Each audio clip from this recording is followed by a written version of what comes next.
Karibu katika kipindi cha Mohamed Talk. Taarifa kuhusu Nemesio Ausegera Cervantes anayejulikana kama El Macho, kiongozi wa genge hatari la Jalisco New Generation Cartel CJNG, zimekuwa zikienea kwa muda sasa, ingawa mamlaka rasmi mara nyingi zimekuwa makini kuthibitisha hii kutokana na usiri mkubwa wa genge hilo. Hata hivyo, iliyoitaja ni ya kweli na ni ya msingi sana. Ikiwa El Macho amefariki, kuna uwezekano mkubwa kutokea mtikisiko wa kiusalama ambao hautabaki Mexico peke yake, bali utafika hadi Amerika ya Kusini na Marekani.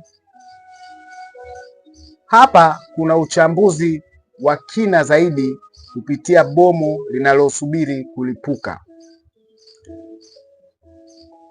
Power Vacuum. CJNG ni genge lenye muundo wa kijeshi linaloongozwa na mkono wa chuma El Macho, anaochukuliwa kama kiunganishi cha makundi madogo ndani ya genge hilo.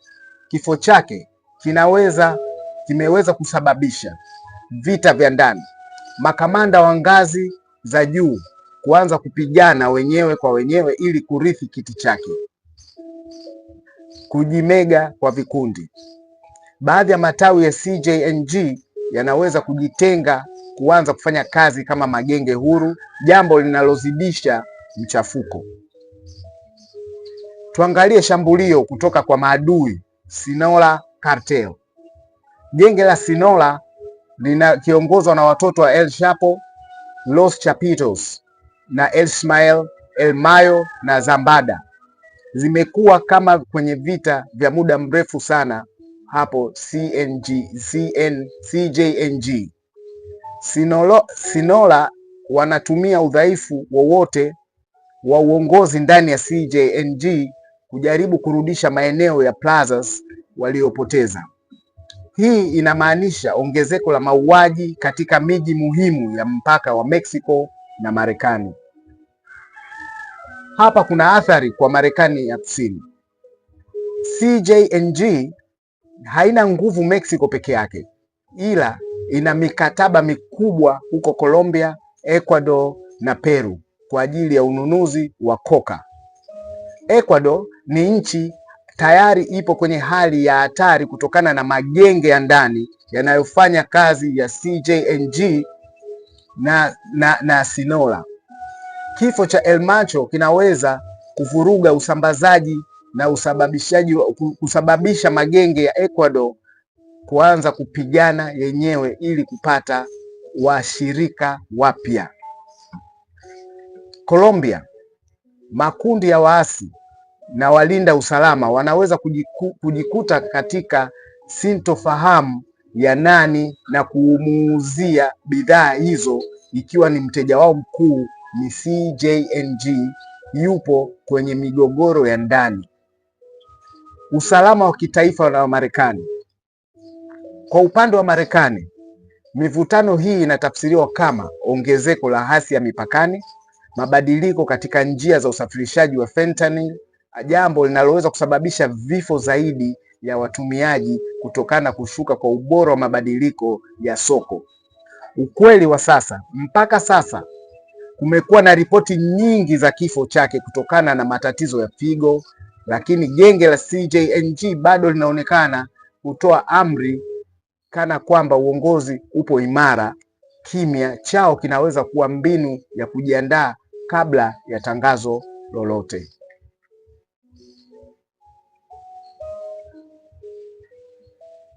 Hapa kuna maelezo ya kina kulingana na ripoti ya hivi karibuni ya kijasusi na uchambuzi wa kitaalamu na usalama kuhusu hali ya afya ya El Macho na nani anayeweza kuchukua nafasi yake.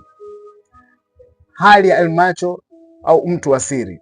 Ripoti nyingi kutoka kwa vyombo vya usalama wa Marekani, DEA na Mexico zinaashiria kuwa Nemesio Ausegera Cervantes amekuwa akisumbuliwa na ugonjwa sugu wa figo, renal failure, kwa miaka kadhaa sasa.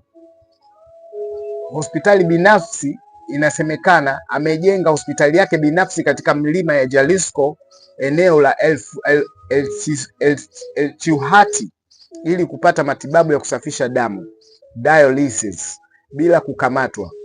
Kutokana na tofauti na viongozi wengine wa zamani waliopenda sifa, El Mancho amekuwa haonekani hadharani kwa muda mrefu sana, jambo lililoongeza uzito kuwa uvumi kifo chake au kuzidiwa kwa ugonjwa. Mbinu au propaganda. Genge la CJNG limekuwa likitokea video za kijeshi mara kwa mara kuonyesha nguvu, mbinu inayotajwa na wataalamu wa njia kufunika udhaifu wa kiongozi wao. Warithi watano wanaotajwa.